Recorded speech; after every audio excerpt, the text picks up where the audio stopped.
Welcome to my Career Book Club, where we explore real strategies for thriving in your career. My name is Julie Cullen, and in this podcast I get to indulge in two of my favourite pastimes.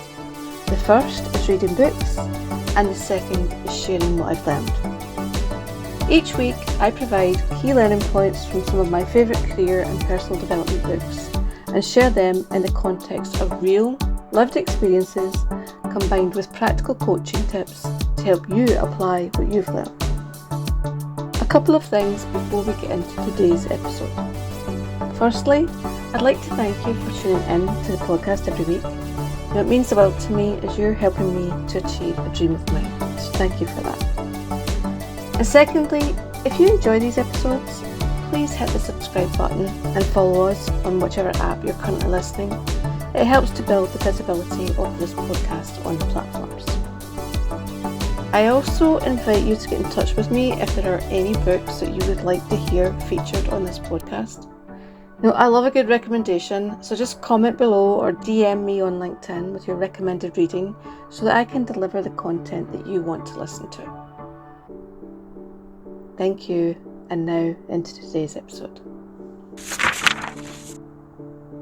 Something I frequently hear from people who feel stuck in their careers are comments like, "I don't get it. I'm working harder than ever and I never miss a deadline. Why not me? I stay late. I pick up the slack. I keep the time afloat. But nobody's paying attention. Why did that promotion go to someone else? And they're doing a great job, but they don't have a strategy for building a career." Doing a great job and building a career are not the same thing. And that's what we're going to explore today. And in the book, How Women Rise, there are 3 habits that fall under the umbrella of over-prioritising job performance at the expense of career growth. We're going to walk through them today. The first one, habit 3, is the expertise trap. The second one, habit 6, is the one of putting your job before your career. And the final one, habit number 7, is the perfection trap. So if you're feeling stuck, overlooked, or frustrated at your lack of career progress, this episode is for you. So let's start with one that most of us get rewarded for, but rarely promoted for. And that's the expertise trap. So in the book, when they talk about the expertise trap, what Sally's talking about is this belief that we have that if we just get really, really good at what we do, success will automatically follow. And at first glance, it makes sense. From the time we're young, we're told that competence is the key to success. In school, we're encouraged to get the good grades. You go to university, you're encouraged to master the subject. You're always looking to be as competent as possible in order to get the reward, get the job by getting the best qualifications. So for much of our early life, we're taught that the importance of competence, knowledge, and being good and obtaining skills in certain areas. Even when we first start working, that kind of follows us into the workplace where initially we're encouraged to be the hardest worker in the room. And at the beginning of your career, that serves you pretty well, actually. You get rewarded for working hard, for knowing the answers, for being reliable and efficient and good at what you do. But the problem with that is that in the workplace, that will only take you so far. Okay, and I want you to start thinking about that. Now, don't get me wrong, expertise is valuable, and I'm not saying you should stop learning to do a good job. Organisations need people who know their craft. But here's the thing. Being the most technically capable person, the most knowledgeable person, the most experienced person in the room won't necessarily get you promoted. And that's because leadership isn't just about what you know, it's about how you lead, how you communicate, how you influence. some of the stuff that we've already been talking about in the previous 2 episodes. And there's an example in the book of a woman called Ashley. She was brilliant. She was the go-to person in her field, the one everyone trusted because of her precision and depth of knowledge. She'd been in the company for years. Her work was flawless. She was a rock. Everyone trusted that if Ashley produced a piece of work, it was done to the highest quality. But what happened was that while other people were moving up the career ladder, she found herself staying in the same role. She became stuck. And the reason she became stuck was because she didn't make herself more visible, as we talked about in episode 1. She didn't take the time to connect with the senior leaders and build those strategic relationships, as we discussed in episode 2. Being an expert is a really, really good strategy for keeping yourself stuck. Her value was clear, but she had made herself so indispensable in her current role that she never demonstrated she was ready for the next one. I remember a conversation with a manager of mine a long time ago, and he said that to me: don't behave like the person in the role that you're in, behave like the person in the role that you want to become. And I always thought that was quite interesting and powerful advice. And it is kind of apt in this situation.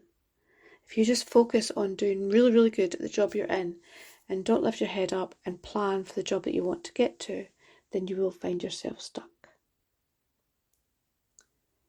And the other thing about that is what I actually found was, because she was so good at what she did, the organisation came to need her where she was. Promoting her would have created this gap that no one else could fill. There wasn't one individual that had the breadth of knowledge that she did.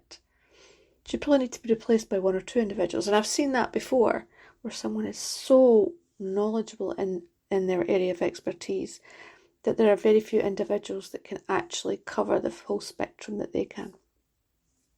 So from her boss's perspective, it was easier for him, better even, to keep her where she was, even though that's what she didn't want. And she hadn't created this evidence that she had the ability to go beyond her technical expertise. She hadn't taken part in any cross-functional projects. She hadn't volunteered herself for other responsibilities. She didn't speak up in meetings as a strategic thinker. She was just really, really good in her field. And that's what the expertise trap does. It rewards you for doing great work. I mean, she was really, really highly respected. But it can keep you trapped. It can penalise you for not stretching beyond your current capabilities. So I want you to pause and think about Ashley's story. Do you see yourself in her story? Do you spend more time learning about the role, deepening your knowledge, rather than going out there and building influence? Do people see you as a subject matter expert or a future leader? Are you hiding in the comfort zone of competence instead of stepping into that discomfort of growth?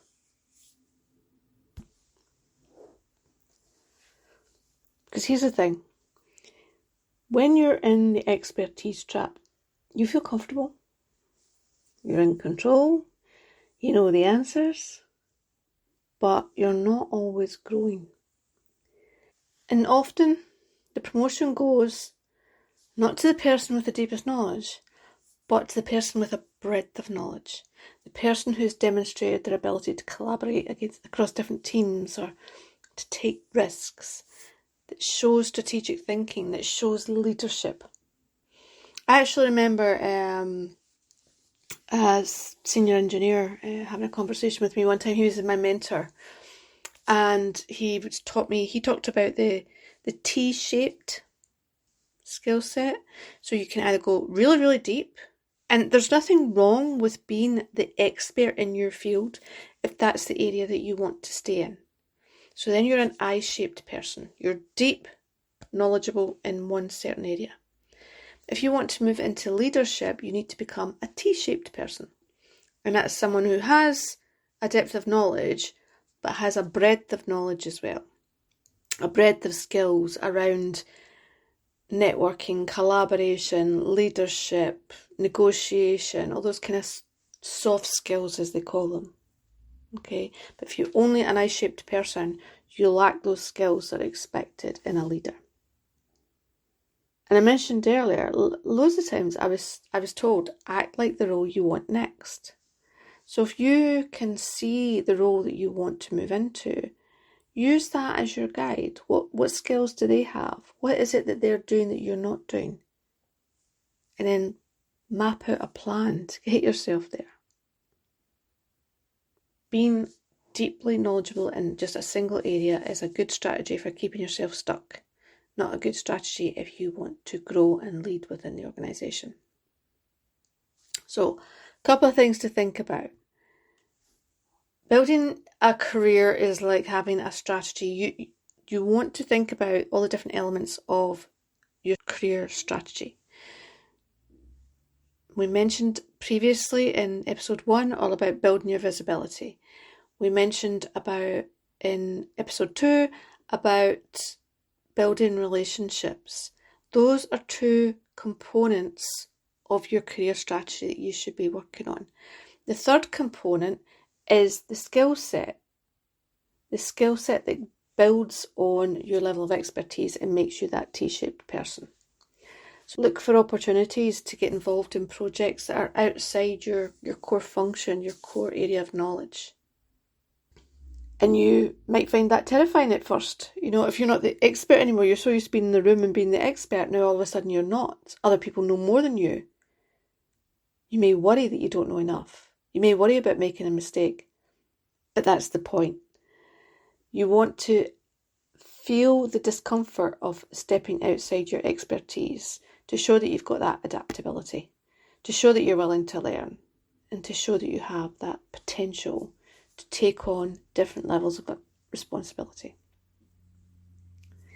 The second thing to do, and I remember being told to do this on so many occasions, and I'll admit, hands up, I used to say, yeah, I know I need to do this, and I never ever got around to it very often. And I wished I had. I really do wish I had. And that is to ask to present to your work or yourself to senior leaders. Now, that can feel scary. And you could wonder, what on earth are you going to talk about? Why would they want to listen to you? Why would they want to hear from you? But this isn't about what you say as much as creating a situation where you're becoming more visible, as we spoke about earlier. This is about you feeling comfortable advocating for yourself, learning to have conversations with senior leaders, because they communicate in a very different way than when we do when we're down in the weeds and the day-to-day tasks. In fact, senior leaders, they very rarely see what you're doing on a day-to-day basis. They very rarely see the brilliance of what you do. The people they see are the people who get in front of them and share their ideas and share updates on what they've been doing and talk about themselves, talk about the organisation, talk about what's important to the organisation. Some of the best technical people I have ever met have been the ones who can articulate in a very simple, easy to understand way the complexities of what they actually do. Because when you go into a room with mixed people, especially with the new senior leaders, they are T-shaped people. They don't have the deep technical knowledge that you do. So if you talk in your expertise speak, you will lose them. And so some of the greatest skills that you can learn is how to translate your expertise speak into easy listening, clear, concise, easy to understand language. That is a brilliant skill, and one that you really will then be able to showcase your expertise without losing your audience, because you can't speak their language. To be able to speak their language, you need to be present in front of them on a regular basis. So back to episode 1, visibility with your senior leaders. The other thing is you can look at mentoring. So when you mentor someone, you're also learning and building leadership skills. So again, you're learning how to transfer what you know to someone who maybe doesn't understand the way you do. You're able to advise and guide, and that's important because it helps you develop those leadership skills, which then you can use when you're advocating for yourself. So you're then no longer just the person who does their work, but you're the person who helps the company grow by helping other people develop. You're a leader developing others. Very valuable skill if you are interested in growing your career and moving up the career ladder. And another thing to consider is shadowing someone who's in the role that you would like to move to. It's a great way to build those relationships, but also to observe how people at that level think, how they discuss strategy. You learn what's expected at that level. You learn how to communicate at that level. It's a really powerful way of shifting your mindset from doer to leader. So if you're listening to this and thinking, oh, sounds like me, yep, I might be in this trap, don't panic. Awareness is the first step. So now take the next step. Say yes to an opportunity outside your comfort zone. Speak up in a meeting where you wouldn't normally. Make conversations with your senior leaders. Offer to mentor a colleague. These are small steps that can build up that momentum. And remember, expertise may get you noticed at first, but influence, visibility, relationships, and leadership are what will move you forward. Let's move on to habit 6 from the book, and arguably the heart of this whole conversation today, putting your job before your career. And much the same as what we just spoke about value and expertise, this one is sneaky as well, because it also hides behind praise. You know, you're reliable, you're consistent, you're the person who gets things done. You're the one the manager counts on to keep the train moving, running on time. Okay, and let's be honest, there can be a lot of pride in being that person. It feels good to be trusted, to be needed, to feel indispensable. But here's the catch. Being indispensable in your current job doesn't always translate into growth. In fact, it can keep you stuck. It's the same as valuing your expertise. They're slightly different. We're not talking about being deeply skilled. We're just talking about your boss becoming too reliant on you. I learned this one very early in my career, where I worked really, really hard, expecting to be noticed and promoted. And it never happened. And I never really understood why, because I was one of the better performers. I was always the one selected for any new roles or tasks that came along. But I was kept trapped in this environment that I needed to move out of. I was basically overqualified for what I was doing. I wanted to move on to what I'd spent 4 years at university learning to become, and that was an engineer, and I wasn't in that environment. And it wasn't until I handed in my notice that I realised that my boss had no desire to lose me, because he did value me. But that also meant he had no desire to try and help me move out of his department, his team. And I hadn't made it crystal clear that if that didn't happen, then I was going to leave until it was too late. I'd already been offered a position externally. So I want you to think about that. Working really, really hard is another way of getting yourself stuck when your boss it's easier for him to just keep you where you are. Promotions don't go to people who maintain the status quo. They go to the people who demonstrate they can do more, who tell people that they want more. And in the book, How Women Rise, there's stories there of woman after woman who found themselves in that situation where they were deeply loyal, often staying with the same company for years, but without verbalizing their own ambitions. They worked tirelessly behind the scenes, making sure their teams looked good, their leaders looked good, and that everything kept ticking along, and they wore that loyalty like a badge of honour. And what happened? They get passed over. Right? Not because they weren't capable. They were all smart, skilled, very capable. But nobody actually really understood what they wanted because they never asked. They never raised their hands. They never carved out time to plan for their future. They never demanded a seat at the next table. And there's a story in the book that kind of encapsulates this really, really beautifully. It was a woman who was top of her game. She was in the legal field and she was just waiting for that chance to get a seat as a partner. And she was devastated when a seat became available and it went to a male colleague. And when Sally was doing her research, she discovered that one of the reasons the individual who was promoted to partner got that partnership wasn't because they were more capable or more experienced. In fact, if anything, the female candidate was actually slightly better on paper than the male candidate.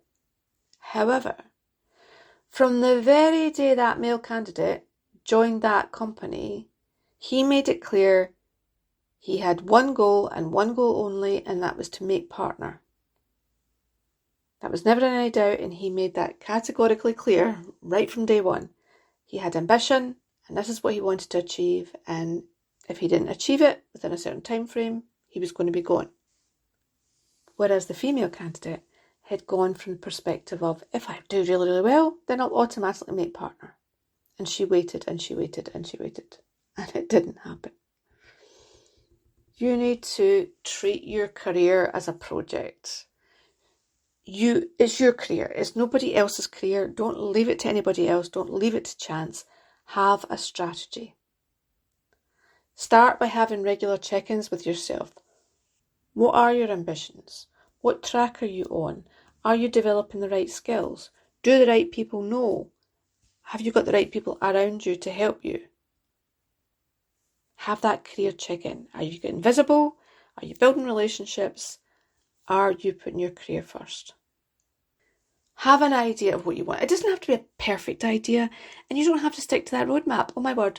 The number of times I changed my North Star when I changed my view of what I wanted to achieve. When I first started my career, my North Star was I wanted to be technical. A few years in, I realised I actually wanted to go into management, so my North Star changed, and I started moving towards that goal. Then when I get closer, I realised maybe it wasn't really what I wanted to do. I learned about working with clients. Oh my word, I thought that was the ideal job. So that became my North Star. And then I achieved that goal and I started working in there. So each time through my career, I'm doing a check-in. What is I want? Am I working towards that? If not, how do I change onto that track? That's what you want to be doing. Manage your career and make sure people know what your vision is and know what they need to do to help you. And when you stop putting your job before your career and start creating momentum, you stop waiting for the opportunity and you start creating it. In fact, I once saw a quote that I quite liked. It said, your job is what you're paid to do, your career is what you're meant to build. Now on to one of the most common traps, especially among high-achieving women, and that is perfectionism. In the book, Sally highlights how striving to be perfect may have helped you get where you are, but it will get in your way as you aspire to higher levels. And she shares a couple of reasons why this is. The first one, striving to be perfect creates stress for you, for the people around you, because it's based on very high expectations that very few people can live up to, and which certainly can't be sustained over time. The second is that striving to be perfect keeps you so focused and riveted on the details that it distracts you from the bigger picture. And that's the kind of view that you're expected to have when you start to move into senior positions. You need to move out of the weeds, out of the detail, and see the bigger picture.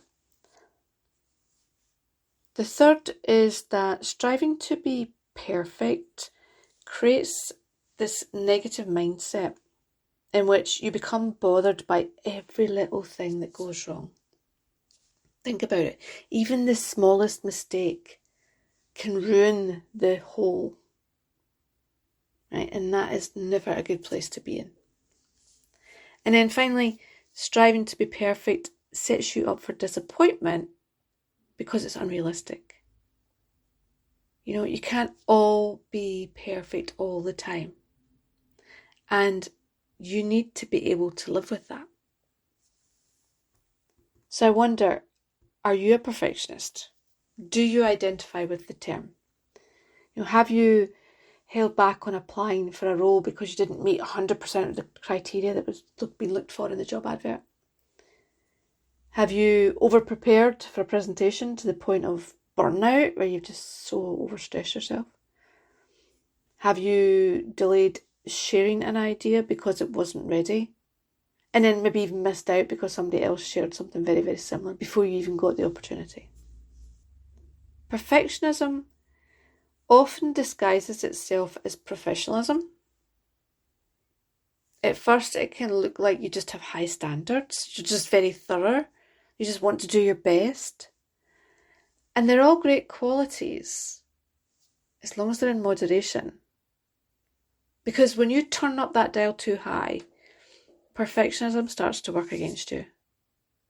So instead of moving quickly, you hesitate. Instead of taking bold action, you second guess.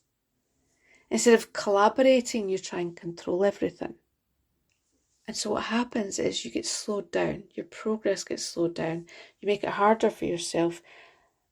You stress yourself. You make it harder for other people to work with you. You stress other people.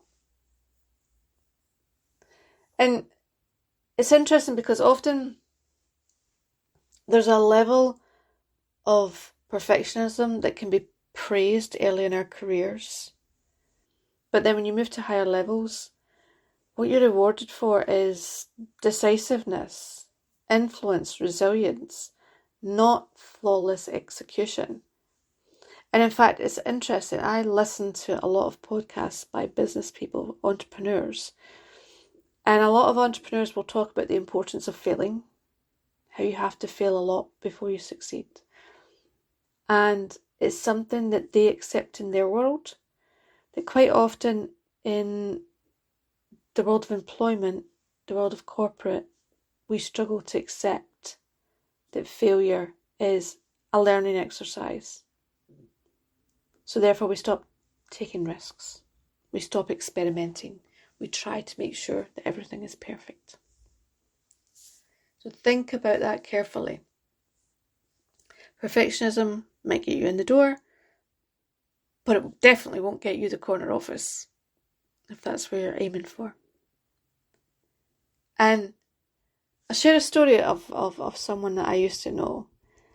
And she was brilliant. She was really methodical. Everything she did was thoroughly checked and double checked. It was meticulous.